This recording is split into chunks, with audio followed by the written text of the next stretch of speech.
Yes, my husband's sweating profusely, chest pains, nauseous. He can't feel his hands.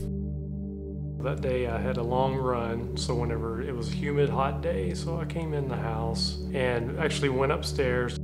I can just feel this sensation right here in the middle of my chest, and it just increasingly got worse and worse, and I started getting cold sweats, nauseous. He just kept saying, I feel really, really off. I just don't feel well. He was laying down, and I think what got me was he then moved his hands, and he said, I can't feel my hands. We were all here at the station. We got a call out for routine chest pain, so we go out there. Once we got further into our assessment, we noticed he was having a pretty big heart attack. We transmit over our EKG over to the hospital so they can see what we're seeing. Medical City Frisco ER, go ahead with your report. We're always going to be calling the receiving facility, so whenever we arrive on scene, the physicians and all their staff are going to be waiting for us.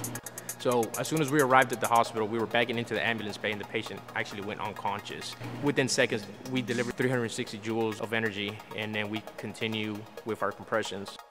Everybody was here the second he got in the room, and we ended up coding him 3 different times and shocking him 3 different times and finally got him back. The time is of the essence for the patient, because if they don't end up in cardiac cath lab, then typically the patient will die from this type of occlusion. And so it's important that Dr. Kroc was here. We were all ready to go and send this patient to the cath lab and get him treated. The catheter is coming up right here into the left main artery, and he had 100% blockage, which is a complete blockage of the front vessel of his heart.